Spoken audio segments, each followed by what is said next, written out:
Hello, and welcome to Digitizing the Maryland Province Archives, confronting Jesuit slaveholding and providing access for diverse communities. My name is Theodore Mallison, and I am the Digital Production Coordinator for the Maryland Province Archives at Georgetown University. In this talk, Maryland Province Archivist Cassandra Berman and I will discuss the current effort to reprocess, digitize, and provide widespread access to the archives of the Maryland Province of the Society of Jesus, known for the sake of brevity as the Maryland Province Archives, or simply the MPA, a collection that documents Jesuit slaveholding and Georgetown University's complicity in the slave trade. We will discuss our work to remove access barriers and respond to the needs of various communities. We will discuss the digital archiving tools we have used and explore the challenges we have faced. We will also consider how this digitization project fits into broader reparative efforts at the university. Cassandra and I will be available in chat to answer any questions throughout the presentation and afterward. Great, thank you, Ted. I'm Cassandra Berman, and I am the archivist for the Maryland Province Archives. In 2015, Georgetown student newspaper ran a story titled "Slavery Inextricably Linked to Georgetown's Growth." For many readers, it was the first time they had heard that the Jesuits had been extensive slaveholders, that the Jesuits of the Maryland province had orchestrated a particularly large sale of 272 enslaved individuals, and that the profits of this sale allowed Georgetown College to emerge from debt and arguably flourish into the institution that it is today. In 2016, the New York Times brought the story to a national audience, and descendants of the 272 people the Jesuits had sold began to organize and speak out. Other people, however, had long known about Georgetown's complicity in the slave trade, as records of it had been held in the university's Special Collections Library since the 1970s. The university responded by convening a working group on slavery, memory, and reconciliation. The Maryland Province Archives, the collection that housed the records of Jesuit slaveholding, played a central role in the group's recommendations. The collection would need to be better organized, with a focus on amplifying information about Jesuit slaveholding, and the collection would need to be digitized. This was the only way to provide users, including descendants of the people the Jesuits enslaved and sold, suitable access to the materials. Our project to reprocess and digitize the collection is the result. If there is one overarching goal of the reprocessing and digitization of the Maryland Province Archives, it is to improve access for our diverse community of stakeholders to primary source material that is critical to the understanding of the uncomfortable intersection of religion, enslavement, and our nation's foundational institutions. This goal is greatly informed by the ongoing goal of the library to increase the discoverability of and access to our physical and digital primary source collections, and Georgetown University's commitment to strengthening our special collections to promote scholarship in the field of racial justice and deepen archival resources to support genealogical work. So my particular task is to reprocess the Maryland Province Archives, making its organization more user-friendly and thus its materials, especially those related to slavery, easier to find. So despite this very real need, the MPA has not, in fact, suffered from a lack of archival attention. It has been in the process of being organized and described for over 100 years. In the early 20th century, Jesuit priest Joseph Zwingli cataloged much of the collection at the item level and organized it using his own sometimes quite impenetrable system that we are still looking to understand sometimes. And then after the collection came to Georgetown on deposit in 1977, Special Collections staff received a grant from the U.S. Department of Education to create a computerized index of the material.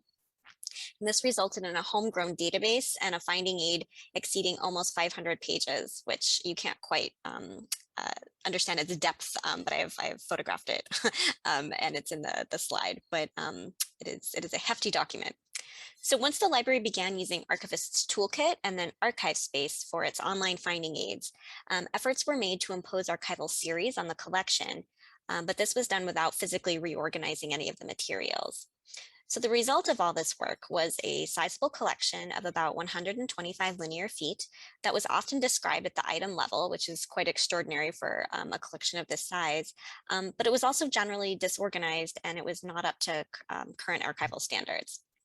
Worse still, of course, was that material related to slavery often got obscured. So we have worked to create a sensible series and subseries organization that mirrors the organizational structure of the Jesuits themselves, which requires a total overhaul of the collection. But we've also worked to use much of the descriptive work of the past 100 years, including it in our finding aid and in the metadata accompanying the digitized materials. With modern search capabilities, we found that this description is arguably more usable for researchers than it had ever been before. We have also been able to harness the work of the Georgetown Slavery Archive, a completely separate project run by Professor Adam Rothman of the Georgetown History Department. He and his team have identified, transcribed, and translated materials related to slavery in the Maryland Province archives and other collections. This has allowed us to greatly improve our own description of materials in our collection.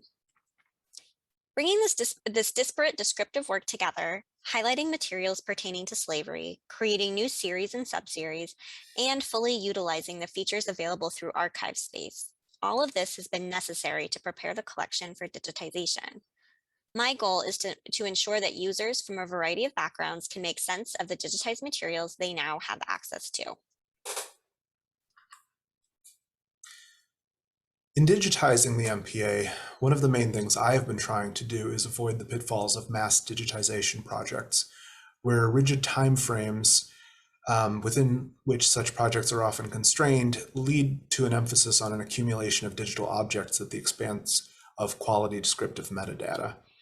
So to this end, good archival practice is guiding my digitization as much as it is Cassandra's processing, ensuring that traditional archival description is given prominence in our digital objects. So let's take a look at the collection.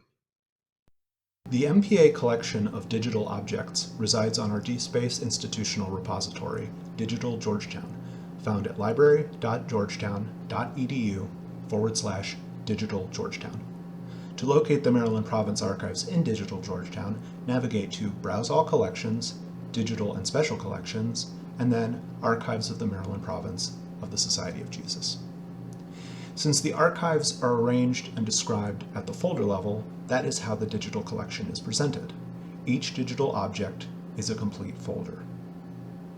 The metadata record has been built out using the complete description from the finding aid. Our goal here is to maintain informational parity between the digital collection and the finding aid so that the necessary scope and content notes on enslavement come through in the digital record. The finding aid can be accessed from the repository, and in turn, the digital objects in Digital Georgetown are linked to from their respective entries in the finding aid. We understand that some users may arrive at the finding aid first, and some may arrive at DG first, and we want to ensure that all users can find their way easily between both platforms. In addition, the previous locations from the earlier arrangement of the MPA are being preserved in both the finding aid and the repository in order to assist some of our patrons who have been using the MPA collection for many years. So this is a collection that has been in our library for a long time and has a robust community of legacy users. While we want to bring in new users and expand access to and awareness of the collection, we also want to care for those existing relationships. Digitizing with an eye for good archival principles does more than build a clean, intellectually consistent collection. It also facilitates Cassandra's and my central goal of improving access to the Maryland Province archives. Our top priorities are always accessibility and usability, and our practices thus far have supported these priorities. For one, expanding the description in the collection of digital objects on Digital Georgetown is of benefit to users who are examining the materials through screen readers. Since most of the digitized objects are 18th and 19th century manuscripts, the text can't be OCR'd with the tools we have here, and so the more description we can offer in plain text, the better. Expanding this description is an ongoing process and in the future could involve transcription of the manuscripts themselves. Great, thank you so much for this demo, Ted, and I hope everyone has the chance to look through the collection later online.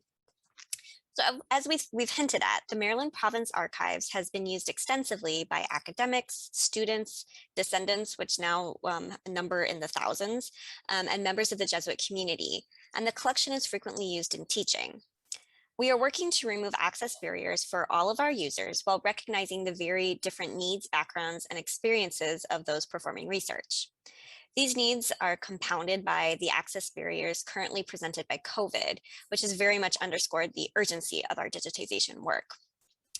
Recently, several researchers have illustrated for us the importance of our efforts to reprocess and digitize the collection, and I want to share a bit about their work as it helps make the stakes of the project a little more clear.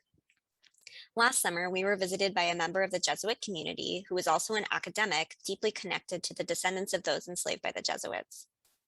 Due in large part to the public health situation, he was limited in his in-person research. Instead of being forced to abandon his research after leaving, however, and instead of requiring special collection staff to perform time-consuming on-demand digitization, he was able to access digitized correspondence that we had recently published online through Digital Georgetown. He's also been providing us with useful information to enhance our description of materials relating to slavery, which is a huge bonus given his subject knowledge and language skills. So his is an example as well of reciprocal relationships that we can establish using this collection with researchers. And last semester, an undergraduate student named Mallison Short-Colomb used the Maryland Province Archives in her capstone project at Georgetown. Short-Colomb is a descendant of the GU 272, and that is she's a descendant of one of the 272 enslaved people that the Maryland Jesuits sold in 1838. And I think in her case, she can trace her lineage back a couple different ways. She's also a recent graduate of Georgetown University. And during her time at the university, she frequently worked with special collections and with the MPA. And her capstone project, which was also featured in the recent University Studying Slavery conference, was a multimedia performance titled Here I Am. And you can see a picture of it or a still of it in the slide here. She wove materials from the Maryland Province Archives into her own writing about her ancestors and her journey to Georgetown. And the project explored Short-Colomb's personal and intellectual connections to slavery, Catholicism, and the university. Her work on behalf of descendants demonstrates the power of the Maryland Province Archives and the history it contains, and it also hints at the new creative avenues for research and presentation that digitization can help facilitate. So we're always really, really excited and thrilled and kind of honored to work with researchers who are undertaking this very important and sometimes very personal work. So our work to organize and digitize the Maryland Province Archives comes at a moment when many institutions, not just Georgetown, are grappling with their connections to slavery. Our users demonstrate the necessity of this work, as well as the range of powerful projects that can result from increased and more equitable access to archival materials. We fully recognize that even when the new finding aid is complete and all digitized materials are available online, our work to properly serve diverse communities of researchers will not be done. We want our users to know that we are still learning about how we can best be stewards of a collection that documents a brutal and under-examined history, and that we always welcome feedback, suggestions, critiques, and especially more information. And this desire for feedback is actually now built into the finding aid itself. And that's something that we feel very strongly about having be prominent in our work. So going forward, how do we facilitate more interaction with the Maryland Province Archives? How do we act as stewards of these important documents rather than gatekeepers, and shepherd users and provide them with the context that is crucial to making meaning of this resource?